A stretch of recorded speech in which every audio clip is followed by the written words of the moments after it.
मध्य प्रदेश के उज्जैन से एक दिल दहला देने वाली खबर आई, जहां पर विश्व हिंदू परिषद के कार्यकर्ता पर 6 लोगों ने हमला करके उसे गंभीर रूप से घायल कर दिया। उसके बाद मध्य प्रदेश के उज्जैन में तनाव फैला। जुम्मे के नमाज के बाद और उससे पहले पथराव हुए 12 बसों को आग के हवाले कर दिया गया। नेशनल मीडिया ने भी मुझे इस मुद्दे पर डिबेट में बुलाया और मैंने वहां पर भी सारी बातें रखी। और अब खबर सामने आई है कि यह मामला सांप्रदायिक था ही नहीं। जिस व्यक्ति पर हमला किया गया उस व्यक्ति पर धर्म के आधार पर हमला हुआ ही नहीं है। तो क्यों भारतीय जनता पार्टी की सरकार आग लगा रही है या फिर दंगा को भड़का रही है? आज के वीडियो में यह खुलासा हो जाएगा, जिसे आम भारतीय हिंदू और मुसलमान समझ जाएंगे कि बीजेपी आखिर चाहती क्या है। वीडियो को अंत तक जरूर देखिए।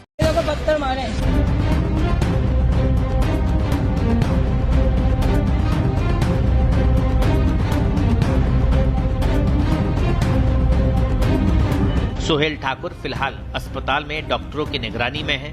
उसकी हालत अब खतरे से बाहर। उज्जैन में जो फसाद इस वक्त मचा हुआ है, उसका जिम्मेदार और सबसे बड़ा सवाल किसी धर्म पर नहीं बल्कि वहां की सरकार और पुलिस प्रशासन पर खड़ी होती है। 22-23 जनवरी के बीच वीएचपी कार्यकर्ता पर जो 5 लोगों ने हमला किया है, उन हमलावरों को पकड़ने की बात होनी चाहिए।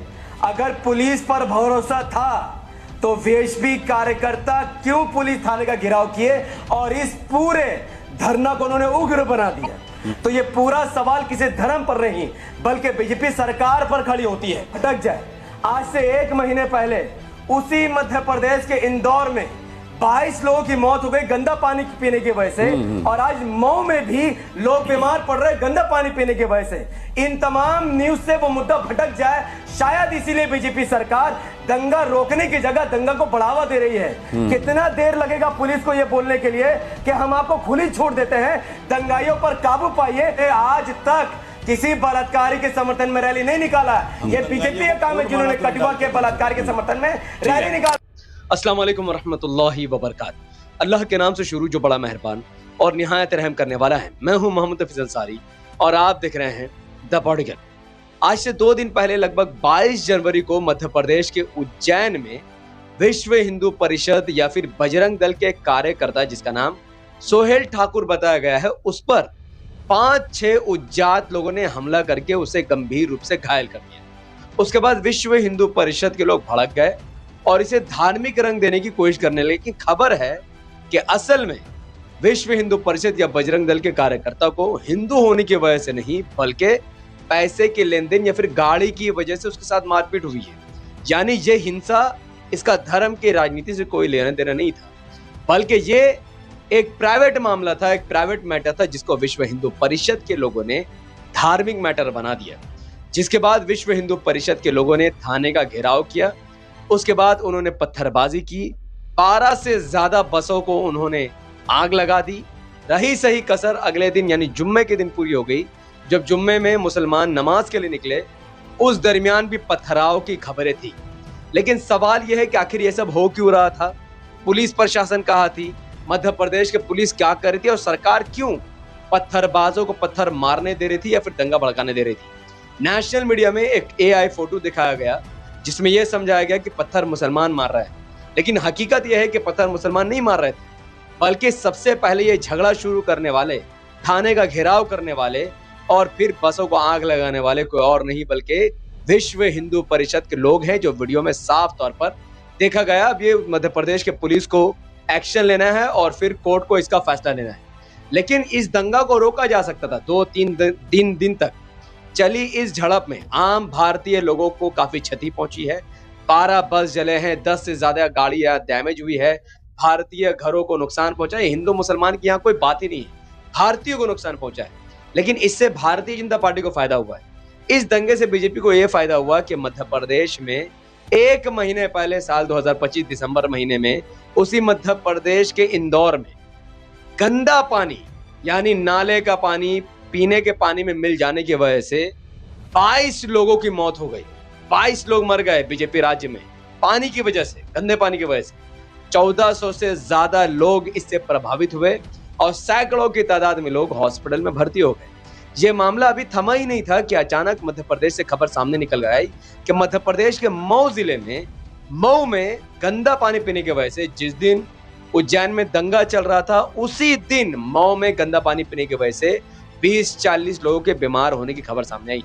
यानी सरकार कहीं ना कहीं मुद्दे को दबाना और भटकाना चाहती है और दंगे को बढ़ावा देकर पूरे मुद्दे को हिंदू और मुसलमान बनाना चाहती है, जबकि ये मुद्दा हिंदू और मुसलमानों का था ही नहीं। साथ ही इस दंगे से एक और फायदा बीजेपी को ये हुआ कि आज देश में कोई ये नहीं बात कर रहा कि देश में कितनी बेरोजगारी बढ़ गई है, देश में महंगाई बढ़ गई है। 2 करोड़ रोजगार जिसका वादा मोदी जी ने किया था वो भी पूरा नहीं हुआ है। दिल्ली सहित कई राज्यों की हवा खराब हो चुकी है। डॉलर रुपया के मुकाबले में काफी तेजी से आगे जा रहा है और रुपया डॉलर के मुकाबले में काफी तेजी से नीचे गिर रहा है। उसी मध्य प्रदेश में लाखों की तादाद में लड़की गायब हो चुकी हैं। तो मूलभूत जो मुद्दा था इस पर अब कोई बात नहीं कर रहा। उज्जैन पर जो दंगा हुआ उस पर लोग बात कर रहे हैं। इस मैटर पर जब मुझे जी न्यूज में अनुराग मुस्कान जी का शो ताल ठोके में जब मुझे आखिर में बोलने का मौका दिया गया, तब मैंने अपनी तरीके से उस न्यूज चैनल में बैठकर भारतीय जनता पार्टी और पंडित जो बीजेपी से सवाल पूछने से डर रहे थे उनकी आंख में आंख डालकर उनको डरपोक कहा और उनको एक्शन लेने की बात की। और सारे षड्यंत्र के पीछे किस तरीके से भारतीय जनता पार्टी का हाथ है वो भी मैंने उस डिबेट में सिद्ध कर दिया। और उस डिबेट में बीजेपी और उस पाखंडी पंडित की बोलती बंद हो गई। तो उज्जैन के लोगों शांति बनाए रखिए। वीडियो को अंत तक देखने के लिए शुक्रिया। अब डिबेट को देखिए। मैं आ रहा हूं, मैं महाराज जी आपके पास आ रहा हूं, मैं आ रहा हूं। आप बहुत देरी से जुड़े हैं, मेरा दुर्भाग्य है। नफीस अंसारी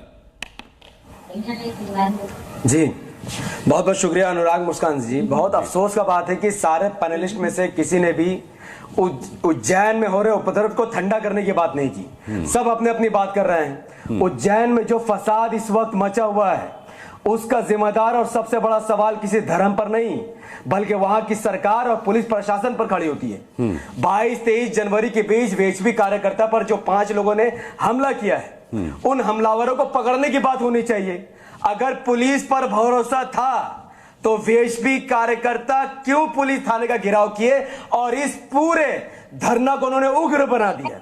और अगर इसमें कोई मुसलमान मिला हुआ है तो वीएचपी के लोग और मुसलमानों में से भी जिन लोगों ने भी पथराव किया या फिर आगजनी की है आप उनको पकड़िए, संवैधानिक तरीके से कार्रवाई कीजिए। तो ये पूरा सवाल किसी धर्म पर नहीं बल्कि बीजेपी सरकार पर खड़ी होती है। और मेरा यह मानना है कि शायद इन तमाम मुद्दे को आगे बढ़ाना चाहती है सरकार ताकि जो मेन मुद्दे वो भटक जाए। आज से 1 महीने पहले उसी मध्य प्रदेश के इंदौर में 22 लोगों की मौत हो गई गंदा पानी पीने की वजह से। और आज मऊ में भी लोग बीमार पड़ रहे गंदा पानी पीने की वजह से। इन तमाम न्यूज से वो मुद्दा भटक जाए। शायद इसीलिए बीजेपी सरकार दंगा रोकने की जगह दंगा को बढ़ावा दे रही है। कितना देर लगेगा पुलिस को यह बोलने के लिए कि हम आपको खुली छोड़ देते हैं, दंगाइयों पर काबू पाइए और पूरे मामले को शांत कीजिए। किसने सही किया है किसने गलत किया है? अरे भाई फिर आप आ जाएंगे एमआईएम की तरफ से कि मुसलमानों पर डंडे बरसाए जा रहे हैं, आंसू गैस के गोले छोड़े जा रहे हैं, उन पर ओपन फायर किया जा रहा है। सर बिल्कुल नहीं, फिर आप ये कहने आ जाएंगे?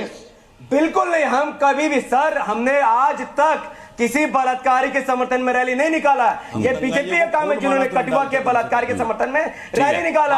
ये तो अवार्ड दे रहे थे ओवैसी जी, वो बड़े राष्ट्रभक्तों के समर्थन में अवार्ड निकाल रहे थे ओवैसी जी। देखा हमने, ये जो पंडित देखा ओवैसी को, देखा तुम्हारे ओवैसी जी को 15 मिनट मांगने वाले को देखा हमने किसके पक्ष में भाषण दे रहे थे। क्या कमाल की बात करें, छाछ तो बोले छलनी भी बोले जिसमें बात करें, कमाल कर दिया। अब तक क्या किया है? क्यों सीसीटीवी फुटेज वहां पर नहीं है? क्यों वहां पर पुलिस? अरे करेंगे, चिंता मत करो, अभी एक्शन दिखाई देगा। आप भी चिल्लाते घूमोगे, अभी तुम्हारे ही नेता आएंगे अभी हमदर्द बनकर जब अपराधियों के खिलाफ कार्रवाई होगी। नफीस अंसारी तब दिखाई देगा। लेकिन पुलिस के हाथ किसने बांध के रखे हैं? पूछिए अपनी सरकार से, बीजेपी के सीएम से पूछिए। लेकिन आपके अंदर हिम्मत नहीं है क्योंकि शायद आप लोग डरते हैं सत्ता से, लेकिन हम लोग नहीं डरते। ठीक है।